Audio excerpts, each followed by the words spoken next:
Hace eso. Más. Un poquito menos. Y ahí vamos a la porque se va a poner por acá por el medio, ¿no? Espero que sí. Bueno, buenas noches a todos.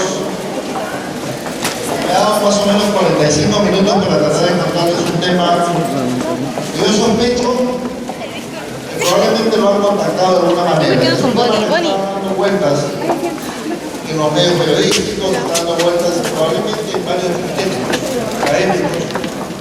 Yo te voy a tratar de hacer un esfuerzo de contarles de qué se trata este tema del gobierno corporativo, contarles sobre todo qué estamos haciendo en Perú al respecto. Pasamos a la primera, por favor. Tengo una intención un poquito ambiciosa, pero vamos a tratar de marcar el paso. Lo primero es contarles de qué estamos hablando.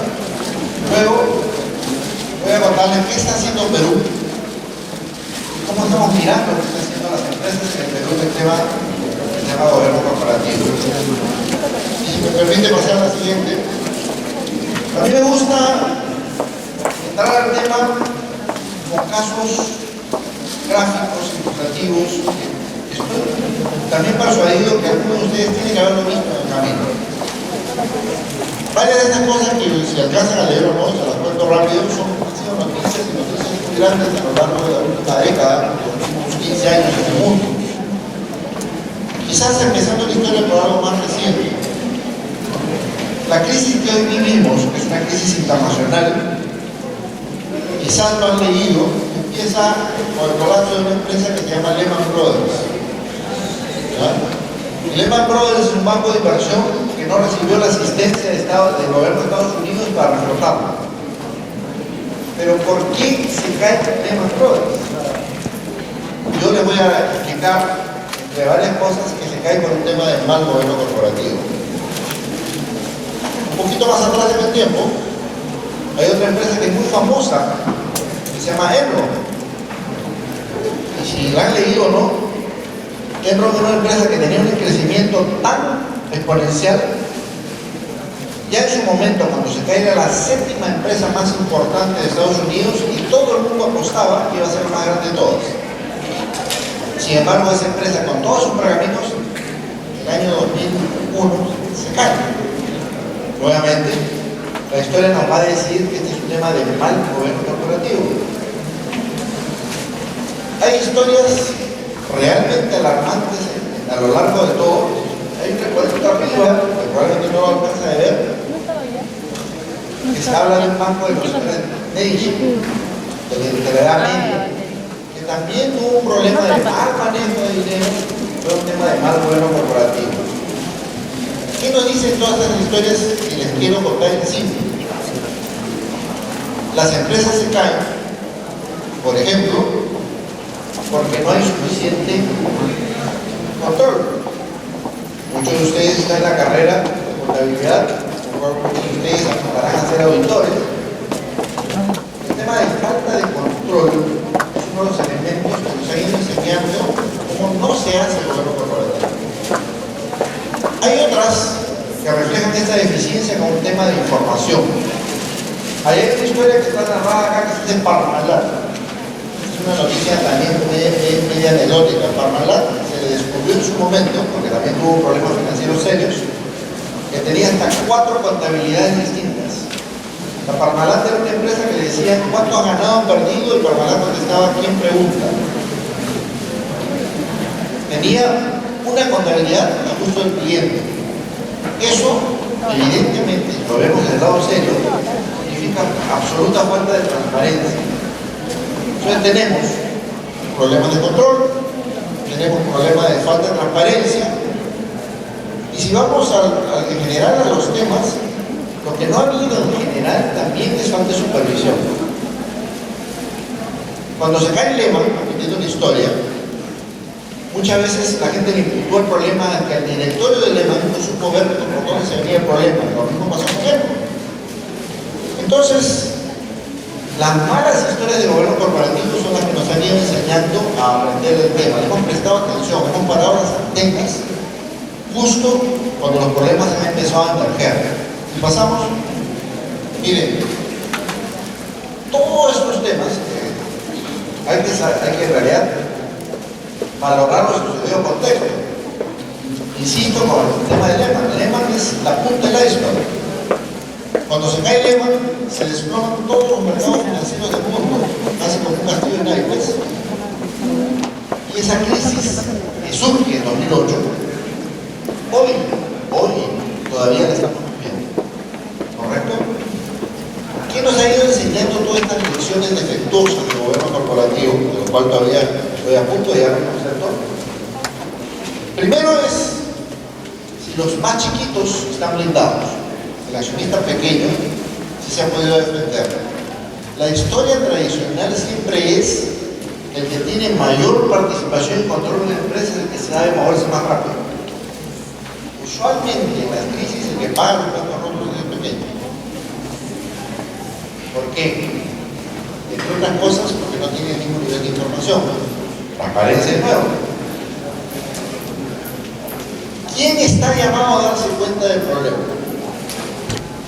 Por supuesto, uno de ellos probablemente es el auditor externo o interno, es uno de los candidatos. Pero dentro de una organización, en la rutina, en la secuencia normal, uno de los que está llamados a saber qué pasa y poner coto en el asunto es el director de la organización. Y a raíz de esto, por ejemplo, recién ha surgido toda una corriente, que hoy día estamos empezando a vivir, de exigir cada vez más y más el ejercicio de responsabilidades de los directorios, que no lo venían haciendo en plenitud. La otra pregunta que hemos aprendido a hacernos es si hay tanta transparencia, suficiente transparencia en las empresas, con sus accionistas para empezar, con los demás inversionistas o con el mercado en general. Una advertencia. Hoy, que vivimos en el mundo global del internet, que podemos aparentemente tener muchos datos sueltos y intoxicados de datos, yo les pregunto a ustedes si tienen la capacidad de consumir toda esa información. La respuesta es obvia, no. Entonces, transparencia no es datos. Transparencia es la capacidad de transmitirnos información digerida para ser entendible. ¿Ya? Entonces la pregunta sigue siendo válida. ¿Cuánta transparencia hay de cargo a las empresas? Pregunta suelta, pregunta que hemos ido aprendiendo a raíz de esta crisis. ¿Hay suficientes y buenos sistemas de control interno? Porque en todos estos casos que yo les he graficado hace un ratito y N más puedo graficarles, siempre hay mayor control interno, de todas maneras. Y con ello, incluso un buen sistema de manejo de riesgo. ¿Cuándo debe intervenir el Estado? Una vez más, perdónenme que insista con el caso de Lehman, pero es súper legislativo. Hay esta película de eso, que probablemente ustedes las han visto en la televisión. A Lehman se le ofreció rescatarlo. El Estado dijo en un momento, pensó darle dinero para que no se caiga, no colapse. Lo pensó y dijo no te voy a dar dinero. Eso se llama rescate, ataque. Se equivocó. El Estado se equivocó, es un error de cálculo, porque no se dio cuenta que al correlato de eso pudo haber un contagio negativo general. Y por último, este es un problema de ética, no es un problema de ética. Fíjense, no solo es un tema de control interno, no solo es un tema de manejo de riesgo, no solo es un tema de transparencia, no solo es un tema de supervisión de directores. Por último, es un tema también de ética, es decir, mucho se cuestiona el hecho del exceso de ambición de muchos funcionarios, muchos accionistas de querer ganar y ganar en medio de los intereses que pasan por el mercado. Temas que se los dejo por ahora ahí abiertos, pero lo único que quiero que por ahora sepan es que todas esas dimensiones, en general, reflejan lo que es el tema de gobierno corporativo. Pasamos. Esta es una analogía interesante que siempre me gusta mostrar, que me dice que podemos mirar a cualquier organización, por supuesto, a cualquier empresa, como gobierno. Ahí viene más o menos la noción. Si ustedes leen esta lámina, dice que las compañías, las empresas son como si fueran repúblicas, la autoridad descansa en los votantes. Las empresas son los accionistas, los votantes eligen a representantes, las empresas son los directores delegan el ejercicio de las cosas a los burócratas, las empresas de la gerencia. Fíjense que pueden hacer un paralelo impecable de cómo funciona un gobierno y cómo funciona la empresa. La palabra gobierno o gobernanza más o menos se jala de ahí. Finalmente lo que quiero que tengan claro es, hay estamentos, ¿no? Accionistas, directores, gerencia, colaboradores. Y lo que pasa al interior es una distribución de responsabilidades. Esa distribución de responsabilidades, esa interacción, ese ejercicio va a dar lugar a lo que vamos a empezar a entender como gobierno corporativo. Pero aún no llega. Pasamos. Miren, hay toda la teoría, N definiciones de la forma como entender el gobierno corporativo. Se pueden hacer cursos enteros, por supuesto, de gobierno corporativo. A mí, en lo personal, la definición que me sigue agradando más por lo concreta y por lo quizás lo que nos permite constantemente recordarla es la que utiliza una organización internacional que se llama la OSD, que es uno de los patrones inspiradores de manejo de gobierno corporativo. Y eso, señores, nos dice algo bien sencillo. Señores, el gobierno corporativo es la manera como una empresa es dirigida y controlada. Dos palabritas, ¿sabes? Dirigida y controlada. Ahora, piensen un segundo más. ¿Cómo se dirige una empresa? ¿Qué pasa para que haya una dirección de una empresa? Tiene que haber una organización, tiene que haber los estamentos que hablé hace un rato, tiene que haber distribución de roles, tiene que haber estrategias, tiene que haber procedimientos, tiene que haber procesos. O sea, para poder dirigir una empresa que funcione, hay atrás, el gráfico, toda una serie de definiciones de por medio. Entonces, a pesar de que la definición es específica, que es dirigir y controlar, lo subyacente, lo que está atrás de esta idea es potente. Probablemente, si lo piensan bien, se van a dar cuenta que el concepto de gobierno corporativo es bastante comprensivo, es muy amplio, es extraordinariamente ambicioso por todo lo que refleja alrededor de él. Pero esa dirección y control significa, por un lado, hay una gerencia, un avance, una gestión del tema, tratando de generar quizás eficiencia, ganancias, etc. Pero por otro lado, hay quien le hace el contrapeso tratando de generar un sistema supervisado de control. Lo que quiero también sacarle jugo a esta gráfica es lo siguiente. Si bien es cierto, la relación de accionistas, como se decía la vez anterior, accionistas, directorios, gerencia, empleados, la integración de ellos y gestión, control de los medios. Lo que me dice la lámina además de eso es que toda esa relación que puede estar ocurriendo en una empresa no ocurre en el vacío, sino que se da, uno, en interrelación permanente con los grupos de interés. Piensen, una empresa ¿a quién más se debe? No se debe, por ejemplo, acaso a sus clientes. No tienen que reaccionar por la competencia que puede dar respecto a sus clientes. Hoy día, ustedes probablemente están viviendo ese efecto de toda esta nueva empresa que está entrando de operadores de celulares, que está ofreciendo paquetes extraordinarios, y todo el mundo ya lo está pensando y está tentado de moverse. ¿Eso no va a motivar acaso una reacción de las otras? Eso que llamamos, eso es un grupo de interés básico de la empresa, los clientes. Todo lo que va a pasar adentro de la empresa, el funcionamiento interno, la definición, la estrategia, todo va a tener que reaccionar. El ejemplo que les doy respecto a lo que pasa a ese grupo de interés cliente. Pero hay N grupos de interés. El cliente es uno que me atrevo a citar. Pueden ser los proveedores del otro lado. Pueden ser los que me dan financiamiento que no sean accionistas.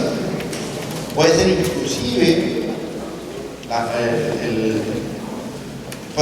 los medios de difusión, por supuesto, hoy en día tienen un peso importante, etc. Entonces, la relación que vemos de gestión interna y control se da mirando hacia afuera exactamente qué hago con un desarrollo con grupo de interés. Con lo cual, una vez más, eso hace todavía más complejo el concepto. Si yo voy a hacer gestión y control, tratando de hacer que mi empresa sea lo más positiva, que tenga el mayor valor posible, pero que además tengo que ir adaptándome con toda esta relación con los grupos de interés, vamos entrando en materia de entender que el concepto de gobierno corporativo es no solo comprensivo, sino que es complejo. Es un grupo de interés. Hoy todos los elementos ya lo reconocen claramente. Nuevamente la OECD que les comenté dice: hoy en el mundo no se puede vivir aquí con eso. No puede haber una sola organización seria que quiera ser perdurable, que no pueda dejar de atender su relación con el grupo de interés. Hoy día, una empresa que se quiera llamar sostenible, esa palabra es importante, la única manera de hacerlo no solo ganando dinero, es estableciendo una relación estable con su grupo de interés. Y el gobierno corporativo, como se lo estoy contando, recoge ese aspecto y lo mete, digamos, en la fórmula. Miren, para insistir una última vez por concepto, no se olviden eso. Si a ustedes les preguntan la próxima vez qué es gobierno corporativo, solamente dirección y control. Pero lo que quiero que quede sobre todo claro para ustedes es, cuando uno hace dirección, hace gestión, cualquier gerente, cualquier funcionario que va a decir, ¿qué procura cualquier empresa normal? ¿Qué es lo que trata de hacer? Y dicho en sencillo, cualquier empresa normal que trata de hacer, ganar dinero. ¿Cierto? Generar utilidades, ganar dinero, generar valor. Los economistas le llamamos a eso es buscar eficiencia. Porque la eficiencia básicamente significa que quiero hacer lo más con lo menos. Lo más con lo menos. Eso es generar valor, generar amplitud, generar dinero. El gobierno corporativo es dos cosas a la vez. Eso. Promover toda la eficiencia que tú quieras, generar valor y dinero, pero paralelamente y en el mismo peso, generar un sistema presente de rendición de cuentas. ¿Explico? Lo que quiere el gobierno corporativo es que sea una maquinaria, una empresa, donde todo el mundo sepa tener que rendir cuentas a alguien de lo que está haciendo. El gerente reporta de repente al gerente general, el gerente general de repente reporta al directorio, el directorio tiene que reportar a los accionistas, y se dan cuenta de la cadena, ¿no? Lo importante de un gobierno corporativo es que no se salve nadie. No debe haber nadie que no rinda cuentas. Allí donde alguien no rindió cuentas, ahí es donde vimos a ver, ahí es donde vimos a Parmalat, hay historias de bancos que se cayeron como varias. Allí donde alguien no rendía cuentas, fíjese que no potencialmente un problema de mal gobierno corporativo. Pero gestión y control traducido a generación de valor, rendición de cuentas. Eso es, si ustedes quieren un concepto concreto, específico de lo que es gobierno corporativo en general. Pasamos. Lo ideal no solamente es que decir, bueno, ok, ya entendí más o menos qué cosa es gobierno corporativo, pero en el fondo, para que esto tenga sentido para las empresas, lo que hay que tratar de buscar es que las empresas tengan no gobierno corporativo, porque les adelanto, que todas las empresas tienen gobierno corporativo, ¿o no? ¿Acaso no todas las empresas hacen algún tipo de gestión? ¿Acaso no todas las empresas, mal que bien, hacen algún tipo de control? Todas tienen gobierno corporativo. Pero el reto y el problema para las empresas es cuántas hacen buen gobierno corporativo. Y para hacer buen gobierno corporativo, uno empieza a manejar temas como lo que estoy listado acá. Transparencia es un tema. Respeto de derechos de propiedad es otro tema. Distribución de funciones, quién hace qué, clarito. Si uno no tiene bien repartidas las funciones y las responsabilidades, por eso hay la rendición de cuentas, entramos en problemas. A tratamiento de los grupos de interés, más o menos se los he descrito, son temas típicos de un gobierno corporativo. Una empresa que logra atender cada uno de estos aspectos, ¿qué genera? Dos cosas importantes. Genera un mejor manejo de riesgos. Porque si es una empresa que está llevando bien su rendición de cuentas, tiene claramente distribuido las funciones, las responsabilidades, puedo ir garantizando que genera una mejor administración de riesgos. Pero por otro lado, ¿qué más genera? Genera credibilidad. Porque es una empresa ordenada, es una empresa que está haciendo las cosas predeciblemente, cada quien sabe lo que tiene que hacer, lo divulga porque es transparente, por eso hay credibilidad. Y eso tiene un valor, señores. Eso se traduce, la credibilidad genera confianza. ¿La confianza qué genera? Nuevos socios potenciales. Cuando digo socios, no me refiero a un socio accionista, pudiera ser. Me refiero a socios comerciales. Me refiero a una gama más interesante de proveedores. Me refiero a mercados que se me abren justamente porque mis productos empiezan a ser más aceptados. Me refiero a que yo puedo pedir prestado en los mercados de capitales de una manera más ventajosa. Eso me genera tener un buen gobierno corporativo. O sea, los efectos del buen gobierno finalmente tienen valor. Esos son los mensajes que quiero que se lleven claro de esta conversación.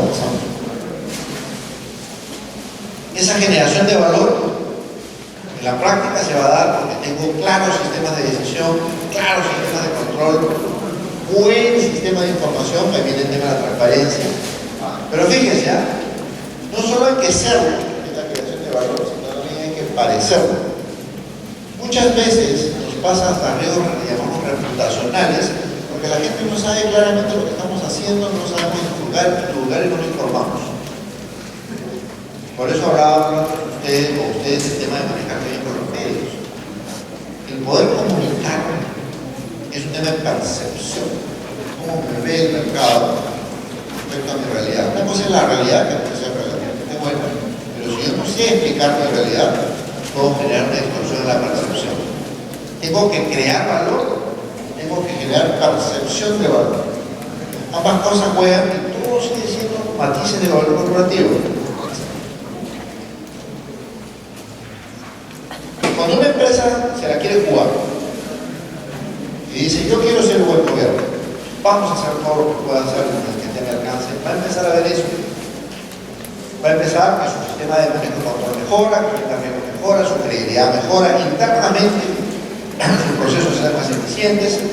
Inclusive les digo de una manera más indirecta, no sé cuántos de ustedes ya tengan algún tipo de experiencia, aunque sea profesional o laboral, pero hasta el clima laboral interno mejora.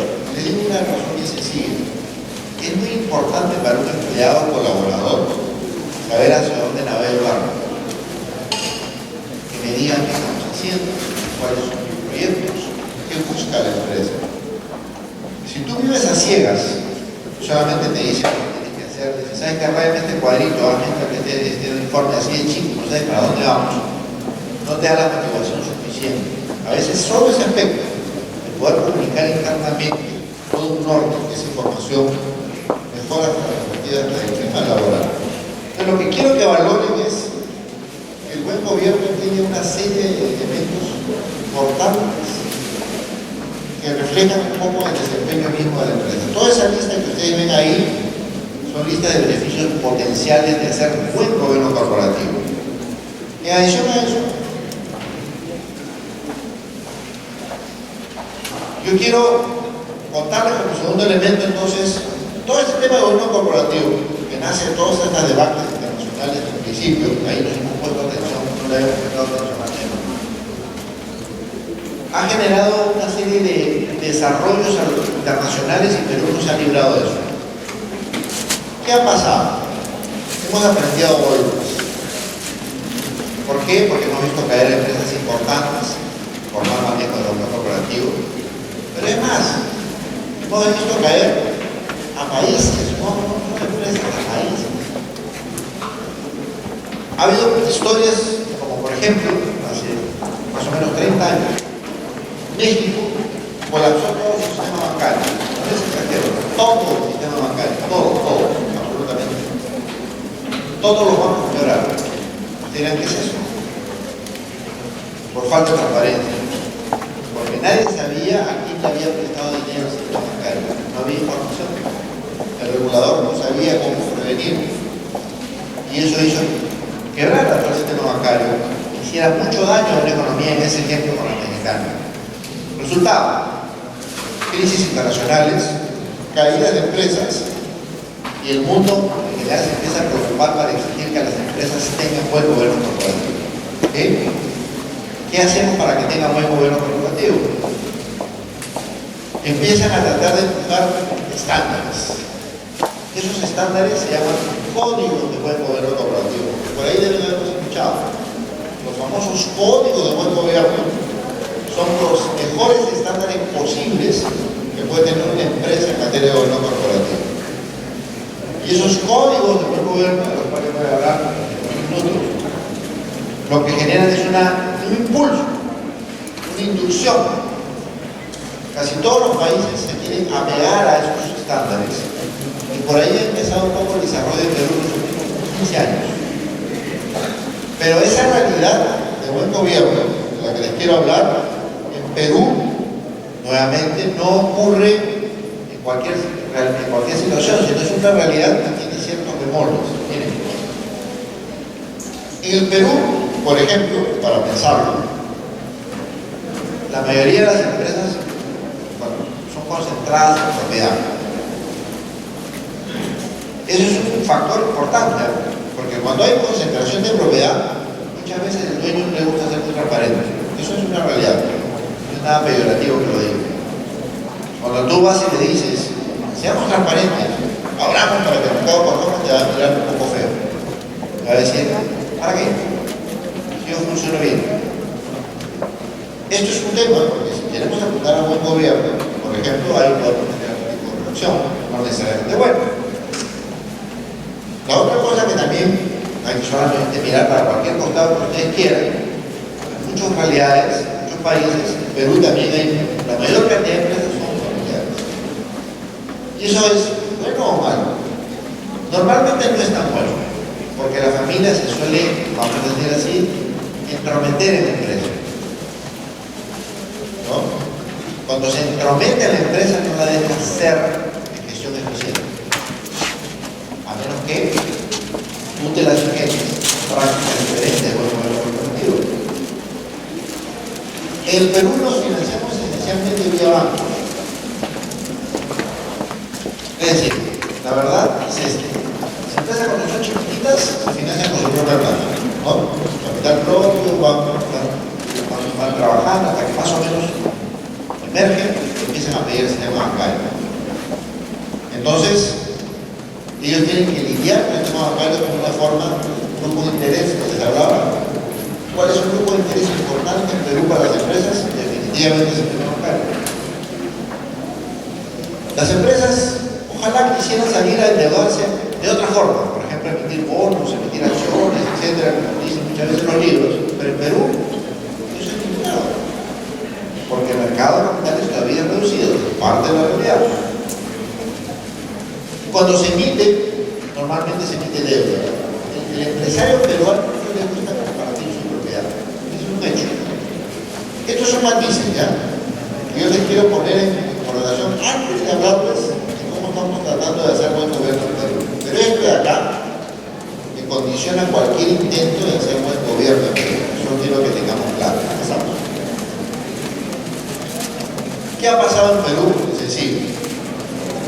En Perú desde el año 2002, siguiendo casi una moda internacional, el primer código de buen gobierno corporativo que existe en el mundo, como código, así su nombre y apellido, es de 1999.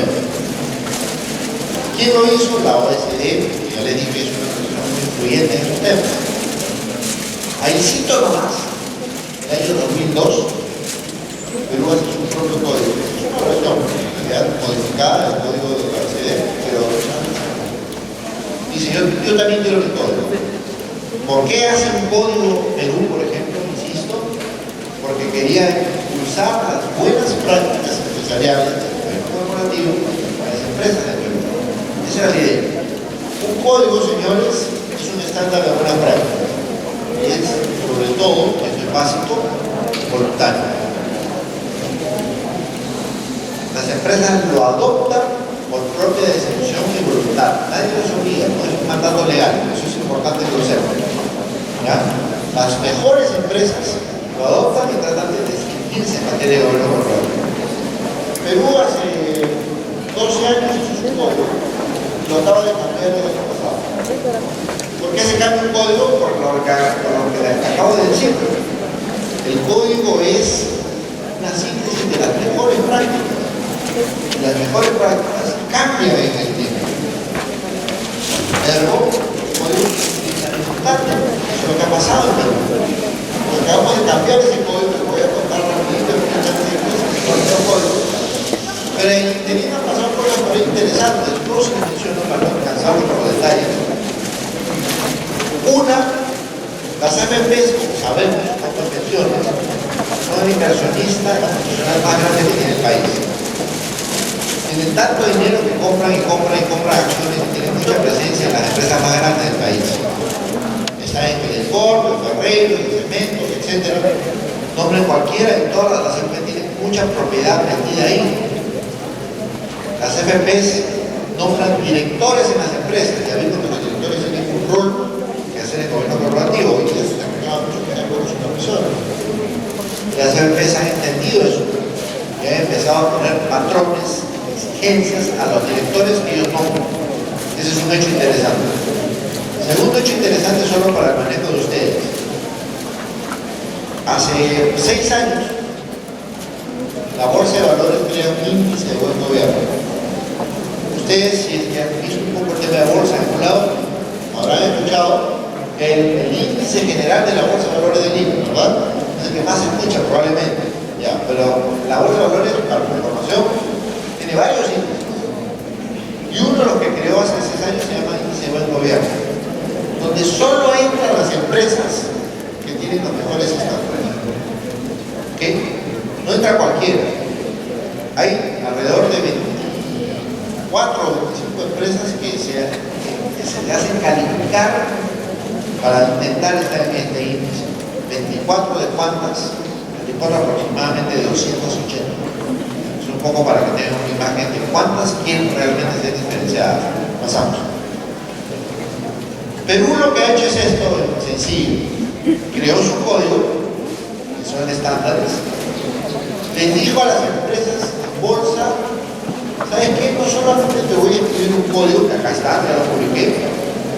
No quiero que tu empresa que estás en bolsa te autoevalúes cuán bien cumples ese código. Yo los invito a que miren la memoria, que son públicas, ¿ya? Están en la página web de la bolsa, por ejemplo. Las memorias de cualquiera de las empresas listadas se van a encontrar un anexo, que es la autoevaluación del código de buenas prácticas. Donde cada empresa dice, confiesa, que también lo está haciendo. Por ejemplo, ¿eres transparente? ¿Eres transparente? Dime por qué, porque sí o por qué no. Por ejemplo, ¿qué también tratas a los accionistas? Y hay una calificación, una explicación. Entonces, hay una evaluación que publican todos los años, señalando a cada empresa que también hace algunas prácticas. Ya es una primera referencia. ¿Cuál es el problema con eso? Es una autoevaluación, una mirada, obviamente con la carga subjetiva que se justifica, ¿no? Más o menos así. O sea, al final de cuentas todos somos bonitos que están de espejo. Lo que hace la bolsa entonces es que dice, mira, si tú quieres que yo te considere para ser parte del índice, esa calificación que tú te has hecho, que te la valide un experto. Que venga una empresa consultora experta y te ratifique, te rectifique lo que tú has hecho. Y ese es el tercer pilar. Entonces, los que están en el índice de la bolsa son aquellos que no solamente se han validado, no solamente se han autoevaluado, sino que han traído un experto tercero que se ha corregido lo que haya tenido que corregir. Solo ese que pudiera entrar en el índice de la bolsa. Entonces, es más o menos el modelo peruano, por decirlo así. Código, autoevaluación, validación. Y eso es lo que hemos empezado a estar manejando en el Perú en los últimos años pasados. Estas son la lista de empresas que hoy en día han hecho sentencia. Han pedido un experto y les han dicho, dime si soy bueno. Y han pasado por notas probatorias. Las que están acá son las que han pasado por notas probatorias. Y son miembros del índice de empresas como Buenaventura, Pacamayo, el BVA, el Corp, etc. las 280 que existen en la bolsa, estas tantas son las únicas que han querido ir ese paso hacia adelante voluntariamente, insisto, no lo puedo pensar. Esta es una realidad también, solamente para que tengan claro cuántas de estas empresas emiten obligaciones, etc. Miren, esto es mi gráfico. Este índice que les acabo de hablar, el índice de buen gobierno, existe desde el 2008, 6 años, acá está. Este eje es 2008. ¿Qué es este gráfico? Para decírselos en concreto, son los 4 principales índices que manejan la bolsa, que están graficados. Pero lo único que quiero que noten es lo siguiente: si se dan cuenta, hay una línea que está casi siempre por encima del resto, media lila, media moradita, si lo alcanzan a ver bien. Esa línea que está casi siempre por encima del resto históricamente es el índice de buen gobierno. Todas empezaron iguales, tienen el punto de origen. Lo que dice este gráfico, y que puede pasar en otras realidades, es que el mercado le da valor al buen gobierno. El mercado valoriza, le da precio superior a las empresas del buen gobierno, por eso ese índice está en rendimiento por encima de los demás. Entonces, vamos a la afirmación de su plata. ¿Buen gobierno es generación de valor? Sí. ¿El mercado le da esa apreciación? Sí. Y tiene un ejemplo concreto de cómo eso se manifiesta. Empezamos. Este interés de hacer buen gobierno, no solo en Perú, estoy usando el caso de Perú, pero todas las listas de países que están haciendo algo parecido. El sitio, la bolsa, por decirlo así, por excelencia, que tiene los estándares más drásticos de exigencia del gobierno corporativo en el mundo, es la bolsa de Nueva York. Una empresa, para estar listada en la bolsa de Nueva York, va a pasar por un test durísimo, durísimo del gobierno. Solo les digo este mensaje. Todos los años, los directores de las empresas listadas en esa bolsa tienen que firmar una declaración jurada que dice que ellos certifican que su empresa cumple con los estándares del gobierno. Estamos hablando de una realidad en Estados Unidos donde mentir tiene pena de prisión. ¿Ok? O sea, estamos hablando de una exigencia de determinado nivel que para estar ahí, jugar tan en serio, tú estás en otro nivel de manejo de gobierno corporativo. Pasamos. Miren, dos cosas les quiero contar para ir casi cerrando esto. Las empresas, como repito, todos los años se autoevalúan. Ellos dicen que está bien, que está mal, que está regular. Normalmente, ustedes pueden anticipar eso, las notas que se ponen son relativamente altas. Qué raro.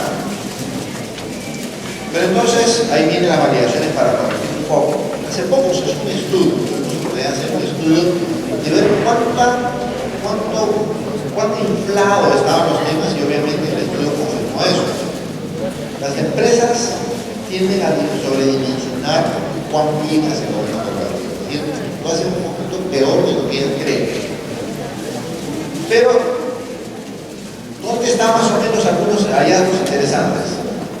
Cuando le dices, tú le preguntas, por ejemplo, ¿a ti el tema de gobierno corporativo es un tema que te interesa? La persona sí, por supuesto, me interesa. ¿Y crees que tienes un tema que te da valor, te da atractivo? Sí, claro que me da atractivo, pero cuando le preguntas, ok, ¿estás dispuesto a implementar mejoras? La respuesta ya no está satisfactoria. La mayoría de ellas ya dice, se acabó el discurso y te dice se ejecuta y ya no se involucran tanto. Es decir, lo que les estoy diciendo con esto es, hay una percepción, hay una aceptación, pero el momento de un compromiso serio, en general, de mejorar el estándar de gobierno corporativo. Entonces, ¿cuáles son las aquellas que se lanzan a la piscina? ¿Dónde son estas 24, 25 de Gustavo? ¿Por qué se lanzan a la piscina? Algunas pocas por propias convicciones de sus propios valores que tienen dentro de la empresa, pero la mayoría de ellas es porque tienen exposición en los mercados internacionales. Son empresas que están listadas en otras bolsas, son empresas que han emitido valores en mercados internacionales, lo que insinuaba con el tema de la bolsa de Nueva York. Las empresas son muchísimo más duras, ¿correcto? Pues las pocas empresas peruanas que tienen exposición en el exterior han entendido que o hacen buen control corporativo o hacen buen control corporativo, que no tienen alternativa. Pasamos. Ese código que les voy a contar rapidito, normalmente un día lo van a poder leer, contiene temas como el que articula ahí. Cuenta cosas sobre cómo se deben respetar los derechos de los accionistas, cómo se organiza una junta de accionistas, cuál es la relación entre el director y la gerencia, cómo se hacen los procesos de control por riesgo de cumplimiento, cómo se fomenta el tema de la transparencia, etc. Les cuento rápido, empezamos. Miren, ¿qué es cada cosa? Solamente para que tomen el sabor de los temas que contienen estos códigos. Rapidito, algunos ejemplos. Me piden, por ejemplo, que no tenga acciones sin derecho a voto. En otras palabras, casi todas las tendencias son que hay un solo tipo de acción. ¿Por qué esta inclinación? Porque cada vez que tiene diferentes tipos de acciones, son derechos diferenciados y hay la posibilidad que algún tipo de accionista tome ventaja sobre los otros. Y lo que tú quieres en buen gobierno corporativo es que todos más o menos sean tratados de manera pareja. La primera pretensión. Por eso no tengas otro tipo de acciones, no tengas acciones de derecho a voto, más o menos de pensar. Cualquier cosa que hagas debe evitar tratar de diluir a los accionistas, es decir, trata de no afectar a los minoritarios. Por ejemplo, son pretensiones de buen gobierno corporativo. Empezamos. ¿Qué otra cosa hace un código como el peruano? Te pide que seas súper ordenadito y escrupuloso cuando tratas con los accionistas, sobre todo cuando los convocas a tomar decisiones. Eso se llama la junta de accionistas. Y ustedes dirán, bueno, claro, eso es obvio, pero pensemos un ratito, ¿ah? Hay muchas maneras de sacarte la vuelta. Muchas. Si fuera la ley dice que tú tienes que convocar N días de administración en un periódico de circulación nacional. Pero ustedes entenderán igual que yo que una cosa es publicar ese anuncio en el comercio, publicarlo en el tronco. ¿De acuerdo? O sea, cuando yo quiero hacer las cosas en serio, distintas, me voy a pulir de determinada manera. O cuando digo convoca junta y darle las facilidades a que se celebre la reunión, no es lo mismo mandarlo pues a un sitio demasiado alejado donde probablemente nadie vaya a ir, a mandarlo a un sitio con economía más céntrico, dándole todas las facilidades de asistencia, sutilezas. Un reglamento de junta básicamente es eso, todas las reglas al pormenor que permiten que esa celebración de reuniones sea bien asistida, bien deliberada, bien conducida. Temas neurálgicos como qué. No toda la gente, no todos los accionistas van a las juntas. Es mentir. Muchos accionistas ni siquiera se preocupan de ello. O por último, les doy un ejemplo mucho más concreto. Empresas como la que comenté, que tienen exposición internacional, tienen accionistas extranjeros. ¿Ustedes creen que los accionistas extranjeros van a venir a Perú ese día que vayan a la junta? No, no van a venir. ¿Cómo se resuelve el tema? Dan poderes. Pero ahí viene el juego. Hoy el buen gobierno quiere que ese poder se otorgue, pero se otorgue de una manera tal de que el que otorga el poder prácticamente le dice cómo tiene que votar. Es decir, no puede ser tu poder en blanco. Decide tú, eso no existe. El buen gobierno no existe. El buen gobierno es, toma, vas a votar en mi nombre, pero vas a votar a favor acá y en contra acá. Son cambios que suceden en los estándares del buen gobierno. Pasamos. En el tema de director y gerencia, básicamente les digo dos o tres cosas. Primero, que tiene que estar bien clara, delimitada. El rol de la gerencia y el rol del director tienen que ser separados. Ustedes me dirán, obvio, por supuesto, claro que es obvio. ¿Cuántas empresas tienen presidentes ejecutivos? No pocas. Un presidente ejecutivo es alguien que está sentado en el directorio y además es una suerte de gerente general. Tiene dos roles, dos sombreros. Y eso es bueno o es malo. El buen gobierno te dice que eso no es bueno, porque genera conflictos de interés. ¿Ok? puede parecerles obvio de primera mano, no es tan obvio en la vida real. Entonces los códigos tratan más o menos de decirnos qué cosas no debemos hacer. Otro ejemplo en esa línea es, trata de ponerme en este directorio gente que tenga objetividad en sus pensamientos y sus decisiones. Eso en la traducción se llama ponme en directores independientes. ¿Se acuerdan que le dije hace unos minutos que la mayoría de las empresas eran familiares? Si por la familia fuera, todos los directores son miembros de la familia, ¿correcto? ¿Cuál es el problema con eso? Que muchas veces no van a tener la nitidez y la claridad suficiente para poder tomar decisiones estratégicas importantes. Y eso se está aprendiendo. Las empresas familiares más importantes están albergando directores independientes, más y más. El código te dice, señor, trae a bordo directores independientes, mejora el desempeño de tu empresa a través de eso, solo para darle matices de lo que consiste un código. Y por último, ¿qué más le digo? Un tema recurrente, conflicto de interés. ¿Qué pasa cuando tengo que dilucidar entre el interés personal y el interés de la empresa? Eso es un conflicto de interés. ¿Cuáles son las reglas de comportamiento? ¿Cuánta gente, por ejemplo, un directorio, si yo tomo una decisión que me involucra o involucra a alguien que yo conozco, un amigo o un familiar, me paro, me retiro y digo, señores, ustedes decían, yo me concentro? Los códigos de este estilo procuran o pretenden eso, que tenga claras reglas de dilucidar cómo tomar decisiones ausentes de conflicto de interés. Pasamos. En el tema de control, te piden dos cosas bien básicas. Tienes que tener una política de gestión de riesgos integral. Fíjense, solamente una reflexión rápida. Hace no mucho, pedirle gestión integral de riesgo a las empresas sonaba muy fuerte para las que son reguladas. Bancos, AFPs, etc. Lo que dice el código es, no interesa si eres banco, AFP, no interesa cualquier tipo de empresa, tiene que saber qué riesgos se enfrentan. No importa si eres una empresa de servicio público, una empresa industrial, lo que sea, conocen tus riesgos y administran. Es un mensaje potente, ¿no?